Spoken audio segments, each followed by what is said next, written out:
అంటే ఈయన దేవుని కుమారుడు అని చెప్పుకుంటే వారికి దేవుడు ఎలా అర్థమైంది? వీళ్ళకి అర్థమైంది తప్ప యేసు చెప్పుకోలేదు. ఇంకొకటి, యేసు నిజంగా అలా చెప్పుకుంటే అది దోషం, అందుకే వాళ్ళు రాళ్ళతో కొడతామంటున్నారు. రామాయణంలో రాక్షసులను సంబోధించారు కానీ వాళ్ళు రాక్షసులు కాదన్న సంగతి సమాజానికి తెలుసు. రామాయణం ప్రకారంగా మాట్లాడుతున్నారా, మీ సొంత ఉద్దేశాలతో మాట్లాడుతున్నారా? ఇది మాయలేడి అన్న సంగతి గ్రహించలేని వాడు, మారీచుడు అన్న సంగతి తెలియక దాని అందాలను చూసి ఆకర్షితుడైన వాడు దేవుడు ఎలా అవుతాడు? అసలు రాక్షసుడు మాయలేడిగా వచ్చాడు కదా. కాబట్టి వారు ఆయన మీద రువ్వుటకు రాళ్ళు ఎత్తిరి గాని యేసు దాగి దేవాలయంలో నుండి బయటకు పారిపోయాడు. రాముడు ఎక్కడ పారిపోలేదు, పరిగెత్తించాడు శత్రువుల్ని. కానీ యేసు ఇక్కడ సీత కనపడపోయేసరికి చచ్చిపోతానండం ఏంటి? అంటే తాను పెట్టిన నియమాన్ని తానే మర్చిపోయాడా? రాముడు దుఃఖించాడంటే ఒక అర్థం ఉంది. రాముడు మానవుడిగా ఉన్నాడు కనుక. యేసు దేవుడు అంటారు కదా, ఎందుకు ఏడ్చాడండి యేసు?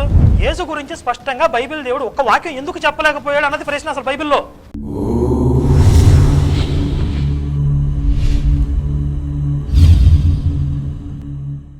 ఆయనకి సమయాన్ని ఇస్తున్నాం. మీ టైం స్టార్ట్ అయిందండి. రాముడు దేవుడా, యేసుక్రీస్తు దేవుడా? రామాయణం బైబిల్ ప్రకారంగా నిర్ణయించబడిన ఈ డిబేట్లో రెండవ రౌండ్లో నా ప్రతిపాదన నేను ప్రస్తావిస్తున్నాను. అంటే మొదటి రౌండ్లో మాట్లాడిన విషయాలను కూడా ఉటంకిస్తూ నేను నా ప్రతిపాదనను వినిపించడానికి నేను ప్రయత్నిస్తున్నాను. ముందుగా నా ప్రతిపాదనలో ముందుగా యేసుక్రీస్తు వారి గురించి ఒక 2 మాటలు చెప్పి నేను ముందుకు వెళ్ళాలని నేను అనుకుంటున్నాను. యేసుక్రీస్తు దేవుడు అని చెప్పడానికి అది కరుణాకర్ గారు కాదన్న ఆ విషయాన్ని ప్రస్తావించి ముందుకెళ్లాలని నేను అనుకుంటున్నాను. యేసుక్రీస్తు వారు ఇశ్రాయేలీయుల కొరకు మాత్రమే వచ్చాడంటూ ఆయన మాటల్లో ఉన్న ఒక మాటగా ఆయన ప్రస్తావిస్తూ ఆయనే తన నోటి ద్వారా చెప్తున్నాడు, నేను ఇశ్రాయేలు కొరకు మాత్రం వచ్చానని అన్న ఆయన మాటను బట్టి ఆయన మాట్లాడుతున్నాడు. కానీ బైబిల్లో చూస్తే ఆయన ఇశ్రాయేలు కొరకు మాత్రమే కాకుండా ఆయన చనిపోయి తిరిగి లేచిన తర్వాత సర్వలోకమునకు వెళ్ళి సువార్తను ప్రకటించమన్నట్టుగా ఈనాడు కేవలం ఇశ్రాయేలు దేశంలో మాత్రమే కాకుండా ప్రపంచ దేశాల్లో కూడా ఆ సువార్త ప్రకటింపబడడం అనేది, యేసుక్రీస్తు వారి గురించి ప్రకటింపబడడం అనేది మనకు తెలుస్తుంది. అయితే ఇది కేవలం నా నోటి మాట కాదు, కానీ బైబిల్లో యేసుక్రీస్తు వారు పుట్టక ముందే క్రీస్తుకు పూర్వం 700 సంవత్సరాల క్రితం యెషయా గ్రంథములో 49వ అధ్యాయం 6వ వచనంలో ఒక ప్రవచనం ఉంది. అంటే వాగ్దాన ప్రవచన రూపంగానే యేసుక్రీస్తు వారు ఈ భూమి మీదకి వచ్చారు. నీవు యాకోబు గోత్రపు వారిని ఉద్ధరించినట్లును, ఇశ్రాయేలులో తప్పింపబడిన వారిని రప్పించినట్లును, నా సేవకుడివై ఉండుట ఎంతో స్వల్ప విషయము. భూదిగంతముల వరకు నేను కలుగజేయు రక్షణకు సాధనమై అన్యజనులకు వెలుగై ఉండునట్లు నేను నియమించి ఉన్నాను అంటున్నాడు. అంటే టోటల్గా భూదిగంతములకు ఆయన రక్షకుడు ఉన్నట్లు యేసుక్రీస్తు వారి గురించి ముందుగా చెప్పబడింది.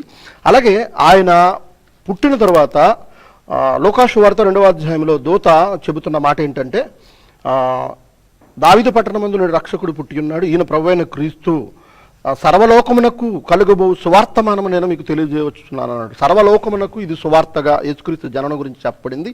అలాగే యేసుక్రీస్తు వారు శిశువుగా ఉన్నప్పుడు సుమియోను చేతిలో పెట్టబడినప్పుడు సుమియోను యేసుక్రీస్తు వారి గురించి మాట్లాడుతున్న మాటలో, నాదా ఇప్పుడు నీ మాట చొప్పున సమాధానముతో నీ దాసుని పోనిచుచున్నావు, అన్యజనులకు నిన్ను బయలుపరచుటకు వెలుగుగాను, నీ ప్రజలైన ఇశ్రాయేలుకు మహిమగాను, నీవు సకల ప్రజల ఎదుట సిద్ధపరిచిన నీ రక్షణను నేను కన్నులారా చూచితిని. సకల ప్రజల ఎదుట నువ్వు సిద్ధపరిచిన రక్షణ అని యేసుక్రీస్తు వారిని ప్రజలందరి కొరకు వచ్చిన రక్షకుడిగా ఆయన చెబుతున్నాడు.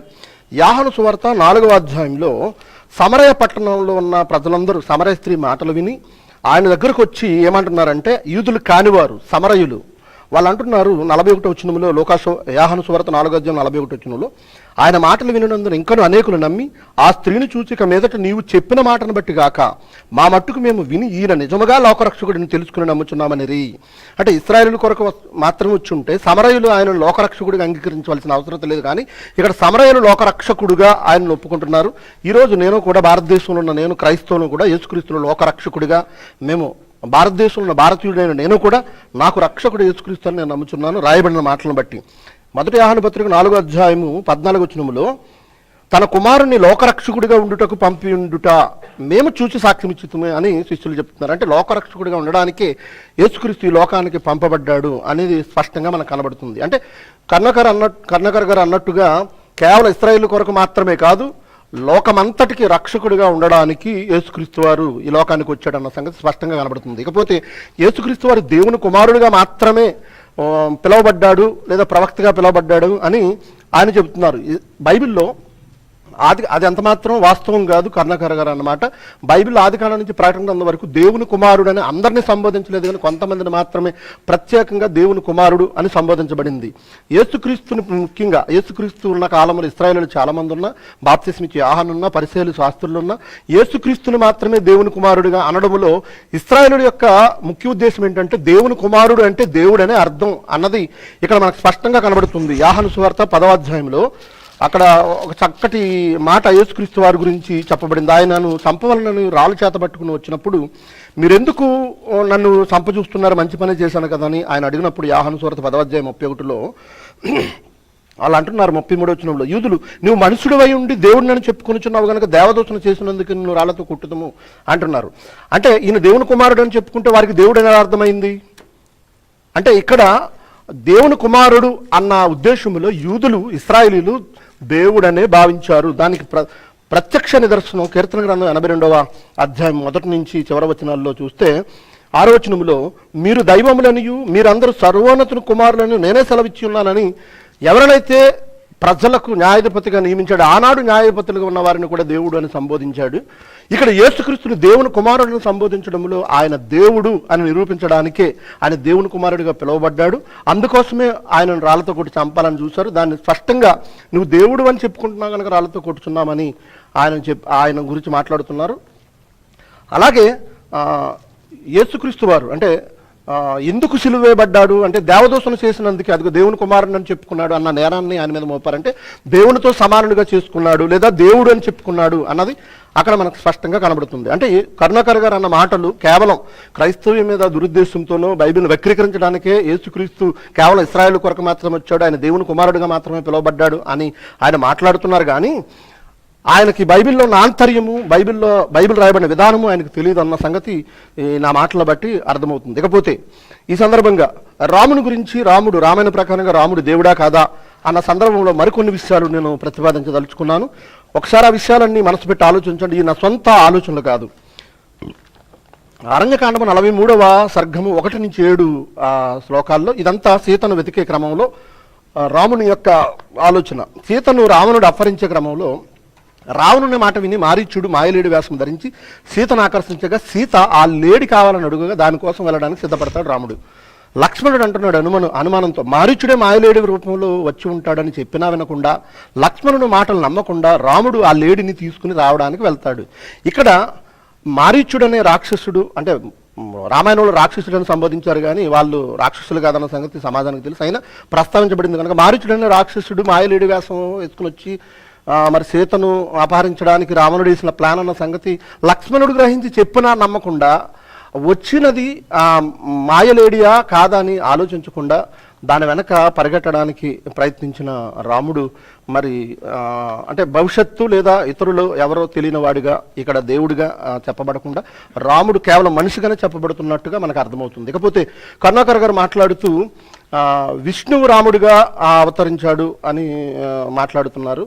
అది రామాయణంలో రాయబడిన మాట అయినా ఇంతకీ పుట్టిన రాముడు దేవుడా కాదన్నది మనకి ఇక్కడ అవసరం తప్ప పుట్టకముందు విష్ణు దేవుడా కాదన్నది ఇక్కడ ప్రస్తావన కాదు. అలాగే యేసుక్రీస్తు దేవుడా కాదా అన్నది ప్రస్తావన తప్ప యెహోవా దేవుడు అని చెప్పుకున్నాడు మరి యేసు దేవుడు కదా అన్నది యెహోవా ప్రస్తావన ఇక్కడ అవసరం లేదన్న సంగతి కూడా నేను తెలియజేస్తున్నాను. ఇకపోతే ఇదే అరణ్యకాండం 43వ సర్గము 20 నుంచి 25 వచనాల్లో మారీచుడు రూపంలో వచ్చిన మాయలేడిని దాని అందాలను చూసి ఆశ్చర్యపోయి వర్ణిస్తూ రాముడు కూడా ఆ లేడికి ఆకర్షితుడవుతాడు. అసలు ఈ మాయలేడి అన్న సంగతి గ్రహించలేని వాడు, మారీచుడు అన్న సంగతి తెలియక దాని అందాలను చూసి ఆకర్షితుడైన వాడు దేవుడు ఎలా అవుతాడు? అసలు రాక్షసుడు మాయలేడిగా వచ్చాడు కదా.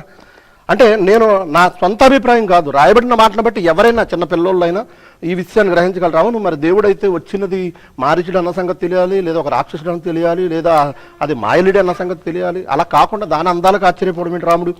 ఇదే అరణ్యకాండం 43వ సర్గము 24 నుంచి 25, 36 వచనం కూడా ఆ లేడి ఎవరో తెలియకపోగా లక్ష్మణుని మాట నమ్మకపోగా కుబేరుని ఉద్యానవనంలో ఇలాంటి లేడి ఉండదంటూ చంద్రునిపై ఉన్న మృగము భూమిపై ఉన్న ఈ మృగము సృష్టిలో ఈ రెండే మృగాలని రాముడు మాట్లాడుతున్నాడు. అసలు అది మాయలేడి అన్న సంగతి తెలియకుండా పైగా చంద్రునిపై కూడా మృగం ఉందంటూ భూమి మీద ఉన్న ఈ మృగము చంద్రునిపై ఉన్న ఆ మృగము ఈ రెండే మృగాలంటూ ఒక అనాలోచితమైన మాట ఇక్కడ మరి రాముడు మాట్లాడుతున్న అతని ఆ మాటల్లోని ఆంతర్యం కేవలం సామాన్య మానవుడిగా కూడా రాముడు మాట్లాడడం లేదు అనడానికి ప్రత్యక్ష నిదర్శనంగా కనబడుతుంది. ఇక అరణ్యకాండము 44వ సర్గము 3 నుంచి 3 అలాగే 7 నుంచి 9 వచనాల్లో రాముడిని వంచిస్తూ కొంతసేపు కనబడి కొంతసేపు కనబడకుండా పోతుంది ఆ మాయలేడి. అలా వంచిస్తున్న లేడిని గుర్తించలేక, కనబడక దానిని వేటాడలేక, అది వంచుంటే కోపం వచ్చి అలసిపోయి ఒక గడ్డిలో కూర్చుండిపోయాడని రాయబడింది. ఒక మాయలేడి వంచిస్తే వంచింపబడిన వాడు దేవుడు ఎలా అవుతాడు? పైగా దాన్ని వేటాడడానికి పరిగెట్టడము, పైగా అలసిపోవడము. ఒక మనిషి కనుక అలసిపోయాడు అనుకోవచ్చు, కోపం వచ్చింది అనుకోవచ్చు. కానీ అది వంచిస్తే వంచింపబడిపోతున్నాడంటే రాముడు మనిషి తప్ప దేవుడు కాదు అని స్పష్టంగా ఇక్కడ మనకి కనబడుతుంది. అరణ్యకాండము 44వ సర్గము 20 నుంచి 26 శ్లోకాల్లో అక్కడ ఏమని రాయబడిందంటే, ఆ లేడిని చంపే సమయంలో యథాతథగా మారీచుడు తన రూపాన్ని ధరించగా అది మాయలేడి అని, రాక్షసుడైన మారీచుడని తెలుస్తుంది. అలా తెలిసాక లక్ష్మణుని మాటలు గుర్తొస్తాయి. అప్పుడు గుర్తొచ్చే లక్ష్మణునికి చంపేసిన తర్వాత మారీచుడు యథావిధిగా తన ఆకారం కనబడేసరికి నా తమ్ముడు చెప్పింది కరెక్టే అని ఆ సమయంలో సీత గురించి ఆలోచనలో పడి, ఆలోచన రాగానే వడలు దళధరించి దుఃఖము మీద దుఃఖము, దుఃఖము మీద దుఃఖము, దుఃఖము వలన భయము కలిగిందని రాయబడింది.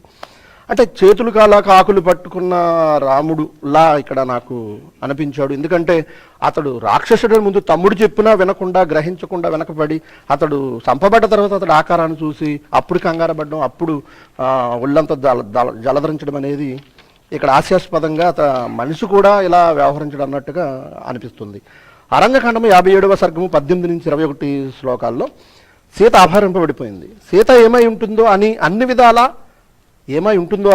విధాలా సీత నశించే ఉండును, రాక్షసుల చేత భక్షింపబడి ఉండును, నాకేమీ సందేహం లేదని రాముడు అంటున్నాడు. అసలు అపహరింపబడిందన్న సంగతి గ్రహించకుండా నశించే ఉంటుంది, రాక్షసులు అంటే ఒకడెత్తుకుపోయాడన్న సంగతి కూడా తెలియకుండా రాక్షసులే భక్షింపబడి ఉంటారు అని నాకేమీ సందేహం లేదని డిక్లేర్ చేసేస్తున్నాడు రాముడు. అంటే సంగతి కూడా తెలియని, అంటే ఎవరు వచ్చి ఎత్తుకుపోయారో అసలు ఏం జరిగిందో తెలియని వాడిగా ఉన్న రాముడు. అంటే దీని అంతటికి కరుణాకర్ గారు ఒక మాట చెప్పేసి ఆయన మనుషుడు కనుక ఏమి తెలియవనొచ్చు. నేను అదే చెప్తున్నాను, ఆయన మనుషుడే అని చెప్తున్నాను. మనుషుడు కనుకే భూమి మీద బ్రతుకున్న కాలంలో రాముడు కేవలం మనుష్యుడిగానే తప్ప దేవుడిగా లేడని, ఇకపోతే ఆదర్శ పురుషుడు అన్న మాటలు కూడా ఆయనకు తగవు లేదా ఆయనకు సరిపో అన్నట్టుగా చాలా విషయాలు ఈ డిబేట్లో నేను రుజువు చేస్తాను. అలాగే తాను నియమం పెట్టుకున్న దాని ప్రకారంగా 11,000 సంవత్సరాలు ఆయన లోకాన్ని ఏం ఉద్ధరించాడో అన్న విషయాలు కూడా కరుణాకర్ గారు చెప్పవలసి ఉంటుంది. అసలు ఏ కారణం చేత వచ్చాడు, ఎందుకు వచ్చాడు, ఏం చేశాడు, ఆయన జీవితం ఏంటి, ఆయన జీవిత విధానం ఏంటి, ఇలాంటి విషయాలు కూడా కరుణాకర్ గారు చెప్పవలసి ఉంది. దాన్ని కూడా నేను ముందు లేవనెత్తుతాను. చాలా విషయాలు ఉన్నవి. అలాగే అరణ్యకాండము 58వ సర్గము 9 నుంచి 11 శ్లోకాల్లో సీత జీవించి ఉంటేనే ఆశ్రమానికి వెళ్తాను, ఆమె చనిపోతే నేను చనిపోతాను, నేను ఆశ్రమానికి వెళ్ళేసరికి సీత నవ్వుచూ పలకరించకపోతే నేను చనిపోతాను, ఇంతకు సీత బ్రతికే ఉందా లేదా, రాక్షసులు భక్షించి వేసినారా అంటూ రాముడు రోధిస్తున్నాడు. ఈ సందర్భంలో అసలు ఏ కారణం చేత వచ్చాడని కరుణాకర్ గారు చెప్పారు. ఏదో 11,000 సంవత్సరాలు జీవించడానికి నియమం పెట్టుకుని వచ్చాడు కాబట్టి అని నేను ఎన్ని సంవత్సరాలు ఇలా దేవునిగా బ్రతుకుతాను, లేదా నేను ఇలాగ మానవుడిగా నియమం పెట్టుకుని వచ్చాను అని నియమం పెట్టుకున్న రాముడు ఇక్కడ సీత కనపడపోయేసరికి చచ్చిపోతానండం ఏంటి? అంటే తాను పెట్టిన నియమాన్ని తానే మర్చిపోయాడా, లేక ఇక్కడ ఒక భర్తలాగా, అంటే భార్య మీద అమితమైన ప్రేమ ఉన్న భర్తలాగానే ఇక్కడ మాట్లాడుతున్నాడా? కనీసం ఈ సందర్భంలో ఆమె ఆశ్రమంలో లేదన్న సంగతి తెలియదు, ఎవరెత్తుకుపోయారో తెలియదు, ఇంకా చెప్పాలంటే ఆమె బ్రతుకుందా లేదో కూడా తెలియదు. ఆ విషయం మాట్లాడుతున్నాడు. ఆమె చనిపోతే నేను కూడా చనిపోతాను అంటున్నాడు. ఇక అరణ్యకాండము 58వ సర్గము 13 నుంచి 17 శ్లోకాల్లో క్రూరులైన రాక్షసులు సీతను చంపేసి ఉంటారంటూ వ్యసనములో మునిగిపోయిన రాముడు అని రాయబడింది. వ్యసనంలో మునిగిపోయాడట, చంపేసే ఉంటారు. నిజంగా ఇతడికి అంత దివ్యదృష్టి ఉందా, లేదా సర్వజ్ఞుడా? కేవలం సామాన్య మనుషుల్లాగానే రాముడు మాట్లాడుతున్నాడు అనడానికి ఇది ఒక ప్రత్యక్షమైన నిదర్శనం. వ్యసనంలో మునిగిపోయాడంట. అరణ్యకాండము 58వ సర్గము 18 నుంచి 20 శ్లోకాల్లో సీత విషయంలో లక్ష్మణుడు కూడా బాధపడుచుంటే లక్ష్మణుని నిందించి ఆకలి చేత, అలసట చేత, దాహము చేత అతని ముఖం ఎండిపోయింది, శరీరం రంగువాడిపోయింది. ఆ విధంగా ఆశ్రమానికి రాగా సీత కనపడకపోయేసరికి శరీరం గగురుబాటు చెంది దుఃఖములో మునిగిపోయాడు అని రాయబడి ఉంది.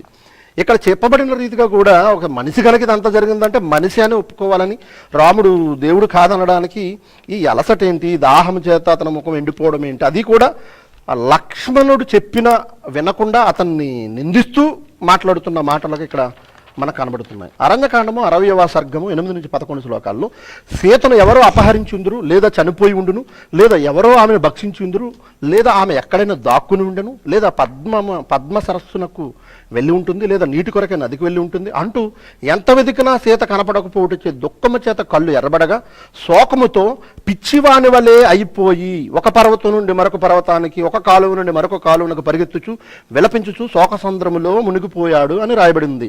వాల్మీకి ఇక్కడ అంటున్నాడు, రాముడు పిచ్చివాని వల్లే అక్కడి నుంచి ఇక్కడికి, ఇక్కడి నుంచి అక్కడ పరుగులెడుతున్నాడు భార్య కనపడకపోయేసరికి అని చెప్తున్నాడు. అంటే దేవుడు అనేవాడు ఇలా వ్యవహరిస్తాడు అనడానికి ఎవరైనా నమ్ముతారా? ఆలోచించండి. అరణ్యకాండము 60వ సర్గము 12 నుంచి 38 శ్లోకాల్లో చెట్లను చూసి అడుగుతున్నాడు. చెట్లను సీత కోసం అడుగుచు, సీత మృగాల్లో కలిసిపోయిందా అంటూ వాటిని అడుగుచు, మరలా రాక్షసులు చంపేసి ఉందరు అని, అవయవాలు నరికి తినేసే ఉందరు, రాక్షసులు భక్షించుందరు అంటూ ఒక నిర్ధారణకు వచ్చేసి ఒక వనము నుండి మరొక వనమునకు తిరుగుచు, ఒక చోట దుఃఖ వేగం వలన తిరిగిపోయాడని, మరొక చోట దుఃఖము వలన బలం వలన భ్రాంతి చెందాడంటూ, మరొక చోట భార్యను వెతకుచు ఉన్మత్తుడై ఉన్నాడంటూ, నదుల వద్దకు పర్వతముల యొద్దకు సెలయళ్ళ వద్దకు వెళ్ళుచు ఆశ శిథిలమైపోయిన వాని వలె ఉన్నాడు అని రాయబడింది. అంటే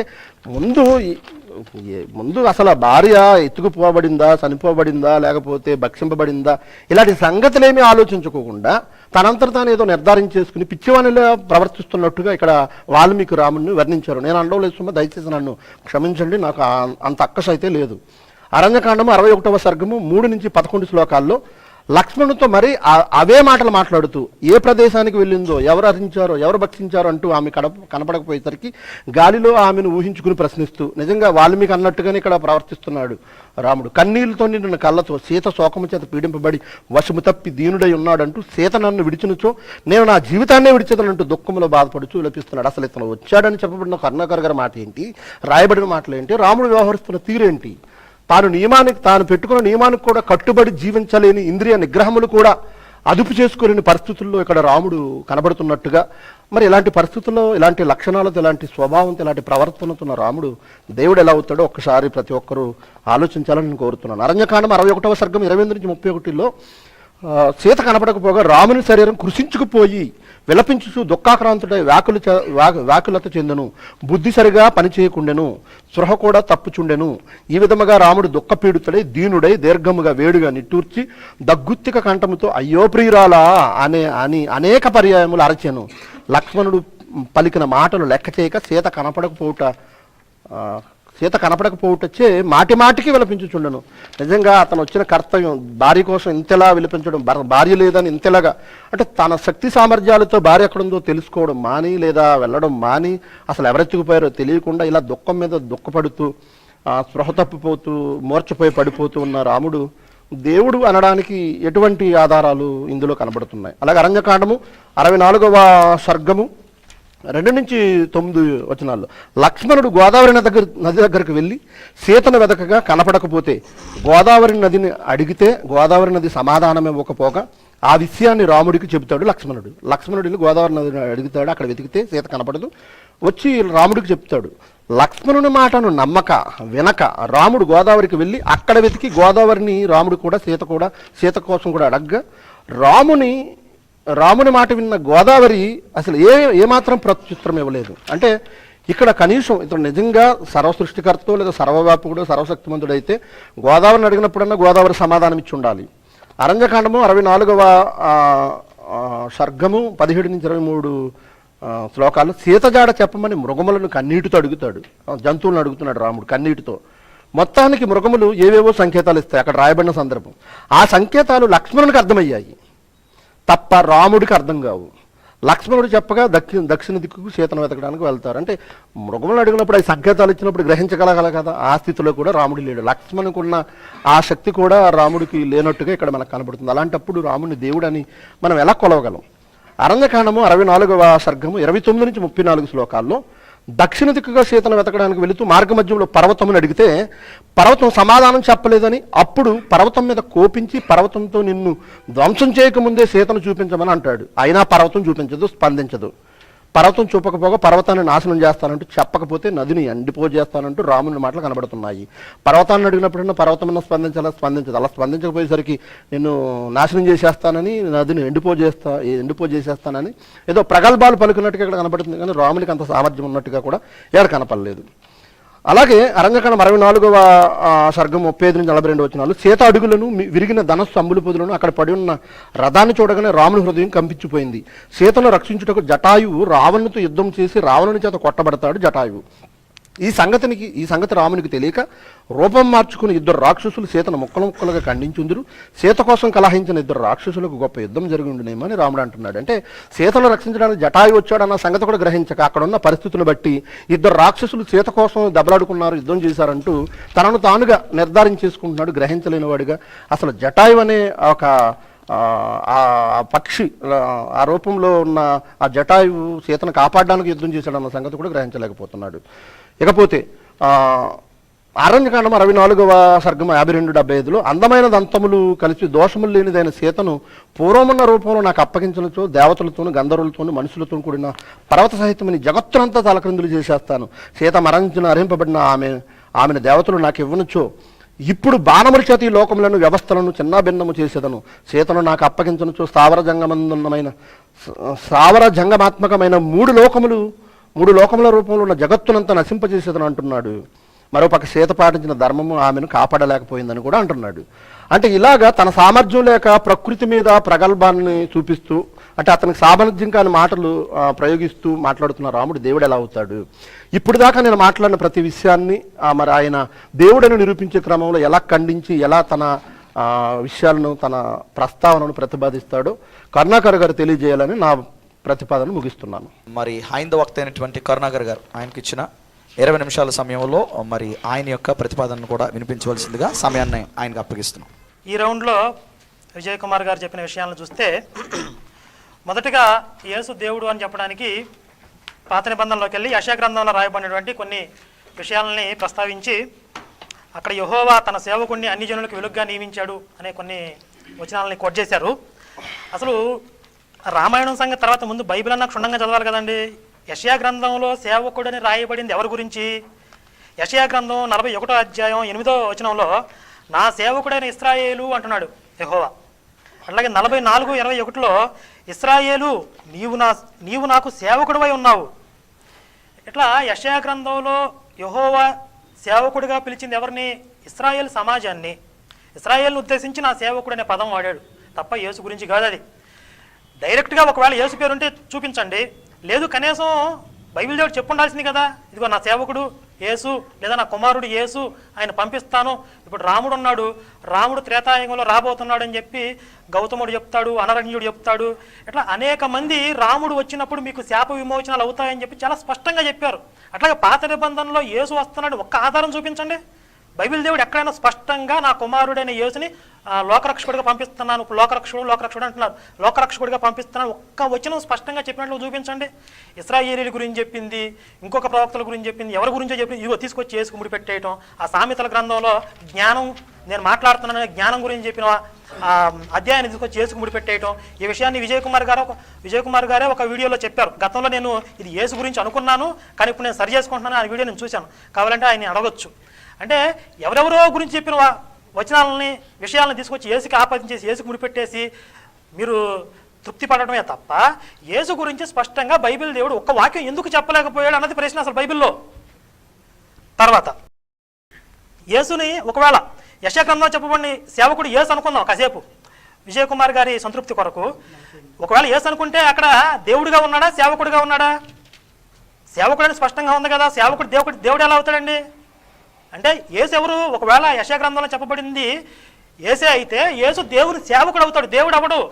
దేవుడును దేవుడి సేవకుడు ఒకలే అవుతారా? ఈ లాజిక్ ఆయన మిస్ అయ్యారు. తర్వాత లోకరక్షకుడు అనే పదాన్ని వాడారు. లోకరక్షకుడు దేవుడు కాదు. రక్షకులు చాలామంది ఉంటారు కానీ దేవుడు ఉండరు, దేవుళ్ళు అనేక మంది ఉండరు. ఆ విషయాన్ని ఆయన గమనించకుండా కొంతమంది సమరయులు యేసుని లోకరక్షకుడిగా అంగీకరించారు, ఇప్పుడు నేను కూడా అంగీకరిస్తున్నాను అంటున్నారు. మీరు అంగీకరిస్తున్నారా, సమరయులు అంగీకరిస్తున్నారని కాదు, బైబిల్ ఏం చెప్తుంది అన్నది ప్రశ్న. అట్లా అయితే బైబిల్లో ఉన్న ప్రజలు చాలామంది యేసుని నమ్మలేదు, ఇప్పటికీ నమ్మలేదు. ఇజ్రాయెల్ దేశం ఇప్పటికీ నమ్మట్లేదు యేసుని, యూదులు సొంత ప్రజలే నమ్మట్లేదు యేసుని. ఇప్పుడు అమ్మ పుట్టిల్లు మేనమామ తెలుసు అన్నట్లుగా యేసు గురించి వాళ్ళకి తెలుసు ఎక్కువ, వాళ్ళ దేశంలో పుట్టాడు కనుక వాళ్ళే నమ్మనప్పుడు యేసు ఎట్లా లోకరక్షకుడు అవుతాడు? కాబట్టి ఏదో కొంతమంది ప్రజలు నమ్ముకున్నారు కనుక యేసు దేవుడు లోకరక్షకుడు అయిపోడు. బైబిల్ ఏం చెప్తుందో నేను చూడాలంటున్నా. తర్వాత ఇంకొక ఆశ్చర్యకరమైన విషయం ఏంటంటే, అసలు యెహోవా గురించి మనకు ఎందుకు అంటున్నారు? నేను ఇంతకు ముందు రౌండ్లో అడిగి ఏంటి యెహోవాని తీసేశారా, అసలు ఉన్నాడా బైబిల్లో, ఎత్తేసారా అని అడిగాను నేను. ఇప్పుడు బైబిల్ ప్రకారంగా దేవుడు ఎవరు అని చూస్తున్నప్పుడు బైబిల్లో యెహోవా దేవుడుగా ఉన్నాడు. మరి యెహోవా దేవుడుగా ఉంటే ఏ చెట్ల దేవుడు అవుతాడు నేను అడుగుతుంటే యెహోవా గురించి మనకెందుకు, ఆయన తీసేయండి అంటున్నాడు. ఏంది క్రైస్తవులు ఆలోచించుకోవాలి. మరి యెహోవా క్యారెక్టర్ని పూర్తిగా రద్దు చేసేసారా, అసలు ఉంచుతున్నారా ఉంచట్లేదా, ఆ విషయం నాకు కొంచెం స్పష్టత ఇవ్వండి. బైబిల్లో యెహోవా ఉన్నాడా లేడా అని చెప్పి. ఒకవేళ యెహోవా ఉంటే ఏ చెట్ల దేవుడు అవుతాడు? ఎంతమంది దేవుళ్ళు ఉన్నారు మీకు? మీరు బహుదేవతారాధకులు, మాకు ఏకేశ్వరుడు అని చెప్పి కొంతమంది అప్పుడప్పుడు క్రైస్తవులు చెప్తా ఉంటారు. కానీ బహుదేవతారాధన చేస్తున్నది మీరు. మరి ఈ విషయం మీద ప్రజలకు స్పష్టత రావాల్సిన అవసరం ఉంది. బైబిల్లో ఎంతమంది దేవుళ్ళు ఉన్నారు? యెహోవా అనే దేవుడు ఉన్నాడా లేడా, తీసేశారా? యెహోవా అనే దేవుడు ఉంటే ఏ చెట్ల దేవుడు అవుతాడు అన్నది నా ప్రశ్న. యెహోవా గురించి మనకు ఎందుకంటారు ఏంటండి? తర్వాత యోహాను సువార్త 10వ అధ్యాయంలో నువ్వు దేవుడు అని చెప్పుకున్నావు గనక నేను రాళ్లతో కొట్టి చంపుతామని యూదులు అంటున్నారు. ఒకవేళ అక్కడ యేసు కనుక నిజంగా తనను తాను దేవుడిగా చెప్పుకుని ఉంటే విజయ్ కుమార్ గారు ఏం చేసేవాడంటే యేసు చెప్పిన వాక్యం తీసుకు, ఇదిగో యేసు తనను తాను దేవుడిగా చెప్పుకున్నాడు అని ఆ వాక్యం చూపించేవాళ్ళు. కానీ నిజానికి యేసు అక్కడ అట్లా చెప్పుకోలేదు కనుక యూదులు చెప్పిన వాక్యాన్ని తీసుకొస్తున్నారు. అంతే కదా, యేసు చెప్పుకున్న వాక్యం అంటే తీసుకుని డైరెక్ట్గా అదే తీసుకురావచ్చు కదా. యూదులు నిన్ను నువ్వు దేవుడిగా చెప్పుకున్నందుకు నేను రాళ్లతో కొడతామన్న వాక్యాన్ని ఎందుకు తీసుకొచ్చారు? యేసు నిజానికి అట్లా చెప్పుకోలేదు, వీళ్ళకి అలా అర్థమైంది అంతే. యేసు తనను తాను దేవుని కుమారుడిగా దేవుని సేవకుడిగా చెప్పుకున్నాడు. ఏంటయ్యా నువ్వు దేవునితో సమానుడిగా చెప్పుకుంటున్నావు అని వీళ్ళు అలా అర్థం చేసుకున్నారు కనుక నేను రాళ్లతో కొడతామంటున్నారు. అంటే ఇక్కడ రెండు విషయాలు ఉన్నాయి. వీళ్ళకి అలా అర్థమైంది తప్ప యేసు చెప్పుకోలేదు. ఇంకొకటి యేసు నిజంగా అలా చెప్పుకుంటే అది దోషం, అందుకే వాళ్ళు రాళ్లతో కొడతామంటున్నారు. అంటే వాళ్ళ ధర్మశాస్త్రం వాళ్ళు ఫాలో అవుతున్నారు కదా, వాళ్ళ ధర్మశాస్త్రం ప్రకారం ఇంకొకటి దేవుడిగా ప్రకటించుకోకూడదు. ఒక్కడే దేవుడు యెహోవా వాళ్ళకి, ఇంకొకటి ఎవడైనా దేవుడిగా చెప్పుకుంటే వాళ్ళు రాళ్లతో కొట్టి చంపేయాలి. ఒకవేళ అక్కడ యేసు నిజంగా దేవుడిని చెప్పుకుంటే అది కూడా దోషమే, అది కూడా పాపమే అవుతుంది. ఈ విషయాన్ని విజయ్ కుమార్ గారు గమనించాలి. యేసు గురించి ఆయన చెప్పిన విషయాలకి కౌంటర్. తర్వాత రాముడి గురించి చెప్తూ రామాయణంలో మారీచుడనే రాక్షసుడిని, ఇది మరి ఇక్కడ న్యాయ నిర్ణేతలుగా ఉన్నటువంటి పెద్దలు గమనించాలి. ముఖ్యంగా రామాయణంలో మారీచుడిని రాక్షసులని సంబోధించారు, కానీ రాక్షసులు కాదని సమాజానికి తెలుసు అన్నారు. ఇక్కడ వ్యక్తిగత అభిప్రాయాలకు చూడలేదని చెప్పాం. రామాయణం రాక్షసులు అని చెప్తుందా లేకపోతే ఏం చెప్తుందా అన్నది చూడాలి తప్ప మీరు ఎవరో చెప్పారు వాళ్ళు రాక్షసులు కాదని మీరు ఎలా చెప్తారు? అసలు ఇప్పుడు అలా అయితే అసలు మరి బైబిల్లో ఇశ్రాయేలీలు అంటే వాళ్ళు లేకపోతే నేచి జాతికి చెందిన వాళ్ళు లేదా రకరకాల పదాలు నేను తీసుకొస్తానే ఇక. మరి పిశాచ వర్గానికి చెందిన వాళ్ళు, భూత ప్రేత పిశాచాలకు చెందినటువంటి ప్రజలే ఇశ్రాయేలీలు. మరి బైబిల్ దేవుడు అంటే ఈ అర్థం ఇదని చెప్పి నా సొంత వాక్యాలతో నేను మాట్లాడతాను ఇక. మరి దానికి మీరు సిద్ధమా? రామాయణం మారీచుని రాక్షసుడు అని చెప్పింది, రాక్షసుడే. రాక్షసుడు కాదంటారేంది మీరు? రామాయణం ప్రకారంగా మాట్లాడుతున్నారా మీ సొంత ఉద్దేశాలతో మాట్లాడుతున్నారా? కాబట్టి ఈ విషయాన్ని న్యాయ నిర్ణేతలు గమనించాలి. నియమ ఉల్లంఘన జరిగింది. తర్వాత మాయలేడి మారీచుడు అని తెలుసుకోలేక దాన్ని అందాన్ని చూసి ఆశ్చర్యపోయిన వాడు దేవుడు ఎలా అవుతాడు? తర్వాత అరణ్యకాండలోనే మళ్ళీ మాయలేడి ఆ వంచిస్తే ఆ వంచనకు లొంగిపోవడం ఏంటి అంటూ రకరకాలుగా మాట్లాడుతూ వచ్చారు. నేను మొదటి నుంచి ఒకటే చెప్తున్నా, రాముడు మానవుడికి ఉండేటటువంటి పరిమితులకు లోబడే జీవించాడు. అయితే ఇప్పుడు విజయ్ కుమార్ గారు ఏమంటారంటే మానవుడిగా జీవించాడు కనుక మానవుడే, ఆయన విష్ణువు అయినా అవ్వకపోయినా సరే మానవుడిగా జీవించాడు, రాముడు మానవుడిగా జీవించాడు కనుక మానవుడే అంటున్నారు. మీరు అక్కడ ఒక ప్రముఖమైన విషయాన్ని గమనించాలి. రాముడు మానవుడిగా జీవించింది కేవలం 11,000 సంవత్సరాలు మాత్రమే. 11,000 సంవత్సరాల తర్వాత విష్ణుత్వంలోకి వెళ్ళిపోయాడు రాముడిగా ఉన్నప్పుడే. అదే నేను ఉత్తరాఖండ్లో చదివి వినిపించాను. నేను జన్మించింది 3 లోకాల కార్యాన్ని సాధించుట కొరకే అని చెప్పి తన నిజతత్వాన్ని ప్రకటించుకున్నాడు అక్కడ. కాబట్టి రాముడిగా ఉన్నగానే తాను విష్ణువుని అనే స్పృహలోకి ఎరుగులోకి వచ్చాడు, విష్ణుత్వంలోకి వెళ్ళిపోయాడు రాముడిగా ఉన్నప్పుడే. ఆ 11,000 సంవత్సరాలు లోకహితం కొరకు, ఒక పరమ ప్రయోజనం కొరకు, ఒక నిర్దిష్టమైనటువంటి ఒక తనకు తానుగా పెట్టుకున్నటువంటి నియమాలు. ఇప్పుడు యేసైతే ఎవరో పంపిస్తే వచ్చాడు ఆయన, ఎవరో చెప్పి పంపిస్తే ఆయన మాట్లాడతాడు, ఎవరో చేయమంటే ఆయన చేస్తాడు. కానీ రాముడు తనకి తానే నియమాలు పెట్టుకుని తనకు తానగే సంకల్పం చేసుకుని వచ్చాడు. కాబట్టి రాముడు దేవుడు. తర్వాత సీతని అపహరించుకుపోయారు అనే విషయం తెలియకుండా దుఃఖించాడు. నేను ఇంతకుముందు కూడా ఈ విషయాన్ని ప్రస్తావించాను. భార్య మీద ప్రేమ ఉన్నవాళ్ళు ఎవరైనా ప్రాణానికి ప్రాణంగా చూసుకున్నట్టు సీతని అపహరించుకుపోతే దుఃఖం రాదండి? మరి ఎందుకు వీటిని ఇంత పెద్ద విషయాన్ని భూతత్వంలో చేసి తప్పుగా చిత్రీకరించే ఉద్దేశంతో మాట్లాడుతున్నారో నాకు అర్థం కావట్లేదు. రాముడు అలా ప్రవర్తించకపోతే దోషం. రాముడు తాను మానవుడిగా జీవిస్తానని వచ్చి మానవుడిగా ప్రవర్తించకపోతే దోషం అవుతుంది తప్ప మానవుడిలాగా జీవిస్తే అది ఎలా దోషం అవుతుందో నాకు అర్థం కావట్లేదు. తాను పెట్టుకున్న నియమాన్ని తానే ఉల్లంఘించినట్లు మానవుడిగా ప్రవర్తించకపోతే.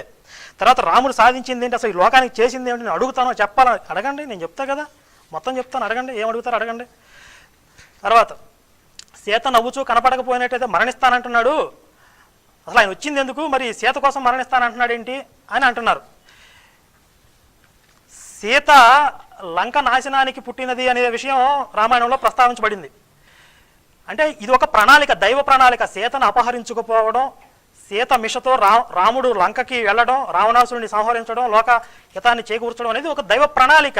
ఆ ప్రణాళికలో భాగంగా ఇదంతా జరుగుతుంది. మరి సీత మీద అంత ప్రేమ లేకపోతే రాముడు అసలు వారధి కట్టడు, లంకకి వెళ్ళడు, పోతే పోయింది అనుకుని ఇంటికి వెళ్ళిపోయాడు. సీత మీద అంత ప్రేమ ఉంది కనుకే రాముడికి సీత కోసం వారధి కట్టాడు, సముద్రాన్ని దాటాడు, రావణుని సంహరించాడు. ఆ ప్రేమ ఉండడం తప్పు కాదు, లేకపోతే దోషం. తర్వాత అరణ్యకాండలోనే సీతను చంపేసి ఉంటారని రాముడు వ్యసనంలో మునిగిపోయి, వ్యసనం అంటే ఏ అర్థంలో తీసుకున్నారో చెప్పాలి. వ్యసనం అనేది 2-3 సార్లు నొక్కి చెప్పారు. వ్యసనం అంటే దుఃఖంలో మునిగిపోయాడని. వ్యసనం అంటే ఏదో ముందుకి లొంగిపోయిన వ్యసనం అనే అర్థంలో ఆయన చెప్తున్నట్లుగా అనిపించింది నాకు. తర్వాత సీత కనపడకపోయేసరికి మొహం వాడిపోవడం ఏంటి, లక్ష్మణుని నిందించడం ఏంటి, ఇవి ఎందుకు మరీ అదే ప్రశ్నలు రిపీట్ చేస్తున్నారు. రాముడు ఒక మానవుడికి ఉండేటటువంటి లక్షణాలతోనే, మానవుడికి ఉండేటువంటి పరిమితుల్లోనే జీవించడం పదే చెప్తున్నాను కదా. లక్ష్మణుని నిందించాడంటే మరి సీతని లక్ష్మణుడి సంరక్షణలో ఉంచి వెళ్ళాడు. అక్కడికి వెళ్ళిన తర్వాత మాయలేడి కాదు మారీచుడు అనేది తెలిసింది. అంటే అక్కడ రాముడు దుఃఖించిన కారణం ఏమిటి, తనకేదో ఆపద వస్తుందని కాదు. అంటే రాక్షసులు ఒక పథకం, ఒక కుట్ర పన్నారు, నన్ను సీత నుంచి దూరంగా తీసుకుపోయి సీతని ఏమైనా చేయడానికి ఒక కుట్ర పన్నారు అని సీత మీద ఉన్నటువంటి ప్రేమతో రాముడికి దుఃఖం కలిగింది. తన ప్రాణాలకు ఏదో ప్రమాదం వస్తుందని కాదు. అక్కడ మారీచుడు బయటపడగానే, మాయలేడిలో ఉన్నటువంటి ఆ రాక్షసుడు బయటపడగానే ఇదంతా రాక్షసుల పథకము, రాక్షసుల కుట్ర అని చెప్పి సీతకి ఏదైనా ప్రమాదం కలుగుతుందేమో అని చెప్పి సీత మీద ఉన్నటువంటి ప్రేమతో ఆ దుఃఖాన్ని పొందాడు. ఆ దుఃఖంతో, శోకముతో పిచ్చివాని వలె అయిపోయాడని. అంటే నిజంగా రాముడు పిచ్చోడని వాల్మీకి చెప్తున్నాడనే అర్థంలో చెప్తున్నారు. శోకముతో నిండిపోవడం వల్ల పిచ్చివాని వలె అయ్యాడు. ఎవరైనా తన ఆత్మీయులు, అత్యంత ఆప్తులు దూరం అయిపోతే విపరీతమైన దుఃఖం కలుగుతుంది. ఆ దుఃఖంలో పిచ్చివాళ్ళలాగానే ప్రవర్తిస్తారు ఎవరైనా. అంతేగాని ఆయనకి మతి భ్రమించింది అని కాదు. నిజంగా అసలు మీరు చూస్తే మార్కు సువార్త 3వ అధ్యాయం 21లో ఆయన ఇంటివారు, అంటే యేసు ఇంటివారు ఆయనకు మతి చెలించి ఉన్నదని ఆయనను పట్టుకొనబోయిరి. యేసుని ఎవరు చెప్తున్నారు? ఇది ఎవరో గిట్టనోళ్ళు, బయట వాళ్ళు చెప్పట్లా, యేసు ఇంట్లో వాళ్ళు చెప్తున్నారు. ఏమని? యేసుకి పిచ్చి పట్టింది, ఈయన పట్టుకోవాలని చెప్పి చుట్టూ రౌండప్ చేశారు. పారిపోయాడు ఆయన. వాళ్ళేమీ ద్వేషంతోనో లేకపోతే లేనిది కల్పించి చెప్పలా, బాగా పరిశీలన చేశారు. యేసు చేసే పనులు, యేసు మాట్లాడే మాటలు అన్నీ పరిశీలన చేసి ఓహో ఈయనకి పిచ్చి పట్టిందనమాట అని ఒక నిర్ణయానికి వచ్చారు వాళ్ళు. కానీ ఇక్కడ రాముడు శోకములో, దుఃఖములో మునిగిపోవడం వల్ల అలాంటి ఉన్మత్తుడిలాగా, దుఃఖంలో మునిగిపోయిన ఉన్మత్తుడిలాగా ప్రవర్తించాడు అని చెప్తున్నారు అక్కడ. తర్వాత చెట్లను అడుగుతున్నాడు, గోదావరిని అడిగితే గోదావరి చెప్పలేదు. గోదావరి చెప్పదు, ఎందుకంటే రాముడు విష్ణువు అయితే తన విష్ణుతత్వాన్ని ప్రదర్శిస్తే చెప్పేవాడు. గోదావరి చెప్పలేదు. అసలు తనకున్నటువంటి అతీత శక్తుల్ని వాడితే, తనకున్నటువంటి దైవత్వాన్ని వాడితే రాముడు లోకానికి ఆదర్శం కాదు. రాముడు సాధారణ మానవుడిలాగా జీవించాడు కనుక ఈరోజు మానవ జాతికి ఆదర్శం. అనేక కష్టాలు, అనేక విపత్కర పరిస్థితులు చుట్టుముట్టినా కూడా అన్ని సందర్భాలలో మనోనిగ్రహం కోల్పోకుండా ధైర్యంగా వాటిని ఎదుర్కొన్నాడు. రాముడికి అంత సామర్థ్యం లేదు అనేటువంటి ఒక అప్రస్తుత ప్రలాపన అంటారు. రాముడికి అంత సామర్థ్యం లేదని మీరు ఎట్లా డిక్లేర్ చేస్తున్నారు? మారీచుని అడిగితే తెలుస్తుంది రాముడి సామర్థ్యం ఏమిటో. రా అనే అక్షరం పలికితేనే మళ్ళీ మా అనే అక్షరం ఎక్కడ పలుకుతారో అని చెప్పి కొన్ని యోజనాల దూరం పారిపోయేవాడు మారీచుడు. రాముడి బాణం దెబ్బ తగిలిన వాళ్ళకి తెలుస్తుంది రాముడి సామర్థ్యం ఏమిటో.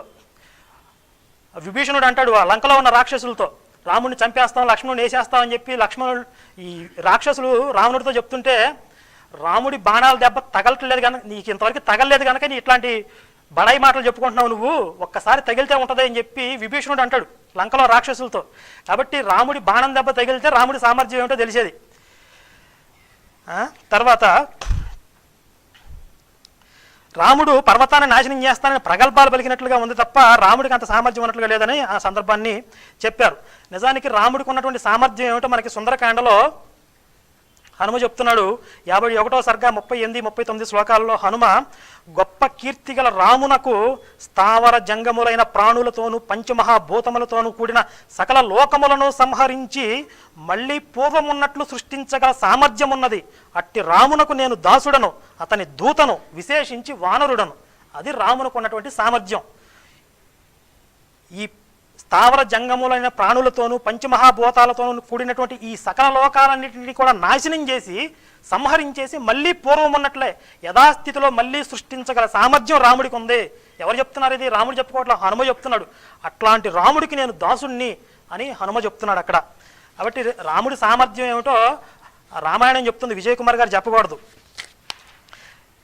ఇక మన అంశానికి వచ్చినట్లయితే మరి యేసు దేవుడు అని చెప్పడానికి తగిన ఆధారాలు ఆయన ఎక్కడా కూడా ఇంతవరకు చూపించలేదు. నాకు ఇంతవరకు కూడా యేసు దేవుడు తగినటువంటి ఆధారాలు ఆయన చూపించట్లేదు. ఎంతసేపు కూడా యెహోవాని తీసేయండి, యెహోవాని పక్కన యెహోవా గురించి మనకు ఎందుకు అంటున్నారు?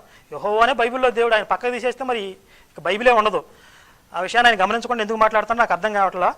మరి ఇంకా నాకు విజయ్ కుమార్ గారు చెప్పిన ప్రతి విషయాన్ని నేను ఖండించుకుంటూ వచ్చాను. ఇకపోతే మళ్ళీ నా వాదనకి అదనంగా మరికొన్ని పాయింట్స్ నేను యాడ్ చేయదలుచుకున్నాను.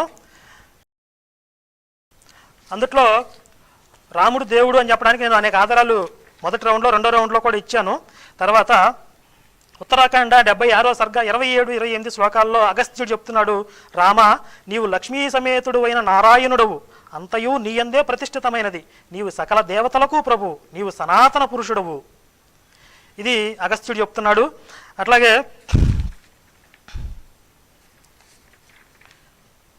ఉత్తరాఖండ 88వ సర్గ 25-26 శ్లోకాల్లో కూడా మళ్ళీ అగస్త్యుడు మళ్ళీ చెప్తున్నాడు అక్కడ, నీవు 4 బాహువులు గల ప్రాచీనుడైన దేవుడవైన నారాయణుడవు, జయింపశక్యము కానివాడవు, సర్వసమర్థుడవు, వినాశరహితుడవు, నీవు రాక్షసులను చంపుటకు పుట్టినావు, మహావిష్ణువు దుష్టులను వధించుటకై ఆయా కాలములందు జనించును. ఇది అక్కడ రాముడి గురించి చెప్పబడింది.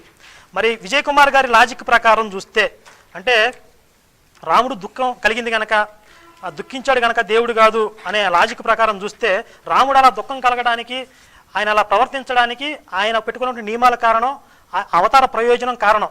మరి యేసు మహిమాన్వితుడు, యేసు దేవుడు అంటున్నారు కదా.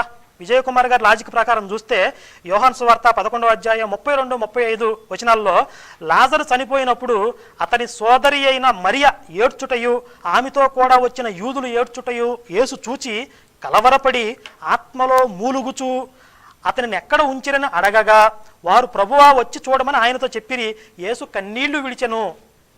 యేసు ఎందుకు ఏడుస్తున్నాడు ఇక్కడ? మరి యేసు దేవుడు కదా. రాముడు దుఃఖించాడంటే ఒక అర్థం ఉంది, రాముడు మానవుడిగా ఉన్నాడు కనుక. యేసు దేవుడు అంటున్నారు కదా, ఎందుకు ఏడ్చాడండి యేసు? ఎవరో లాజరు చనిపోతే ఆత్మలో మూలుగుచు, నిట్టూర్చుచు, కన్నీళ్లు ఏడవటం ఏంటండి? యేసు ఏడవటం ఏంటి అసలు? దీనికి సమాధానం చెప్పాలి. అట్లాగే మత్తయి సువార్త 26వ అధ్యాయం 38-39 వచనాల్లో అప్పుడు యేసు మరణమగునంతగా నా ప్రాణము బహు దుఃఖములో మునిగి ఉన్నది. యేసే చెప్తున్నాడు, నా ప్రాణము బహు దుఃఖములో మునిగి ఉన్నది, మీరు ఇక్కడ నిలిచి నాతో కూడా మెలకువగా ఉండుడని వారితో చెప్పి కొంత దూరము వెళ్ళి సాగిలపడి, నా తండ్రి సాధ్యమైతే ఈ గిన్నె నా యొద్ద నుండి తొలగిపోనిమ్ము. మరణమగునంతగా తన ప్రాణం దుఃఖంలో మునిగిపోయిందంట. కొంత దూరం వెళ్ళి కింద పడిపోయాడు, సాగిలి పడిపోయి ఏడుస్తూ దేవుడికి ప్రార్థన చేస్తున్నాడు, నా తండ్రి సాధ్యమైతే ఈ గిన్నె నా యొద్ద నుంచి తొలగిపో. ఎవరి కోసం ఏడుస్తున్నాడండి యేసు ఇక్కడ? ప్రాణభయంతో, తన ప్రాణాలకి వచ్చినటువంటి ముప్పు వల్ల ఏర్పడినటువంటి ప్రాణభయంతో ఏడుస్తున్నాడు. కానీ రాముడు దుఃఖించింది ప్రాణభయంతో కాదు, తనను నమ్ముకొని తనని ఆశ్రయించి ఉన్నటువంటి తన భార్యకి ఏదైనా ఆపద కలుగుతుందేమో అని తన భార్య మీద ఉన్నటువంటి ప్రేమతో కలిగిన దుఃఖం రాముడిది. యేసుకి తన ప్రాణభయం వల్ల ప్రాణాలకి ముప్పు వస్తుందేమో, ఆపద వస్తుందేమో అనే భయంతో యేసు దుఃఖించాడు. మరి రాముడు దుఃఖించడంలో ఒక అర్థం ఉంది. యేసు మహిమాన్వితుడు కదా, మహిమాన్విత కార్యాలు చేశాడు కదా. యేసు దుఃఖించడం ఏంటంటే సాధారణ మానవుడిలాగా. రాముడికి ఆ వెసులుబాటు ఉంటుంది, యేసుకి అసలు లేదు. మరి రాముడినే మీరు తప్పుపట్టినప్పుడు, రాముడికి అది సరిపోదన్నప్పుడు యేసు ఎట్లా దుఃఖిస్తాడు? యేసు ఎలా భయపడతాడు? యేసు ఎలా బాధపడతాడు? దీనికి మీరు సమాధానం చెప్పాలి. తర్వాత యోహాను సువార్త 8వ అధ్యాయం 59వ వచనంలో, కాబట్టి వారు ఆయన మీద రువ్వుటకు రాళ్ళు ఎత్తిరి గాని యేసు దాగి దేవాలయంలో నుండి బయటకు పారిపోయాడు. రాముడు ఎక్కడ పారిపోలేదు, పరిగెత్తించాడు శత్రువుల్ని. కానీ యేసు మరి ఆయన దేవుడు అంటున్నారు, దేవుని కుమారుడు అంటున్నారు. ఈయన పారిపోవడం, మనుషులు వెంటబడతాం ఏంది? రాళ్ళు పట్టుకుని వెంటబడటం, ఈయన పారిపోవడం ఏంది? యోహాను 7:1 అటు తర్వాత యూదులు ఆయనను చంప వెదికినందున యేసు యోదయలో సంచరించనల్లక గలిలయలో సంచరించు. అసలు ఆ పట్టణంలో కూడా రాలేదు, అజ్ఞాతవాసం చుట్టూ తిరిగి వస్తున్నాడు, ఎక్కడెక్కడ దొరుకుతుంది కనపడకుండా దాగుతున్నాడు. యోహాను సువార్త 10వ అధ్యాయం 39వ వచనంలో, వారు మరలా ఆయనను పట్టుకొన చూచిరి గాని ఆయన వారి చేతుల నుండి తప్పించుకుపోయాం. లోక సువార్త 28వ అధ్యాయం 30వ వచనంలో, సమాజ మందిరములో ఉన్న వారందరూ ఆ మాటలు విని ఆగ్రహంతో నిండుకొని లేచి ఆయనను పట్టణములో నుండి వెళ్ళగొట్టి ఆయనను తలక్రిందులుగా పడదోయవలని తమ పట్టణము కట్టబడిన కొండపేటు వరకు ఆయనను తీసుకుని పోయి, అయితే ఆయన వారి మధ్య నుండి దాడి తన మార్గమును వెళ్ళిపోయిను. ఈ బైబిల్ అంతా యేసు పారిపోవటమే ఉంటుంది, కనపడుతుంది మరి సువార్తల్లో. ఈయన దేవుడు అంటున్నారు.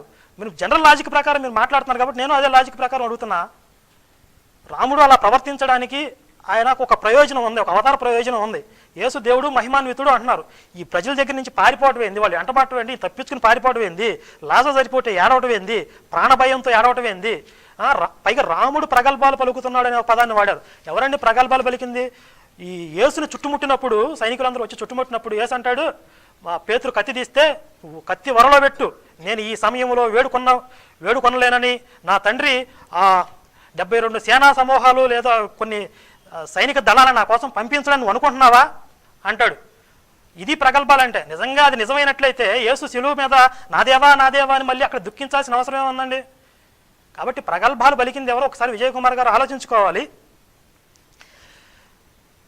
ఓవరాల్గా ఈ రౌండ్లో నేను చెప్పదలుచుకున్నది అయితే, రాముడు ప్రవర్తించడానికి ఒక నిర్దిష్టమైనటువంటి కారణాలు ప్రయోజనాలు ఉన్నాయి. కానీ యేసు సాధారణ మానవుడిలాగానే ప్రవర్తించి అనేక సార్లు దుఃఖించాడు, బాధపడ్డాడు, భయపడ్డాడు, మనుషుల చేతుల నుంచి తప్పించుకుని పారిపోయాడు. కాబట్టి ఆయన సాధారణ మానవుడికి ఉన్నటువంటి సామర్థ్యం కూడా ఆయనలో కనపట్టలేదు. మరి ఈ విషయాలకు విజయ్ కుమార్ గారు ఏం సమాధానం చెప్తారని నేను వెయిట్ చేస్తున్నాను. నా ప్రసంగాన్ని ఇంతటితో ముగిస్తాను. ఏనండి, మరి 19 నిమిషాల 27 సెకండ్లో కరుణాకర్ గారు ఆడుకోవడం జరిగింది. మరిగా ఆలస్యం చేయకుండా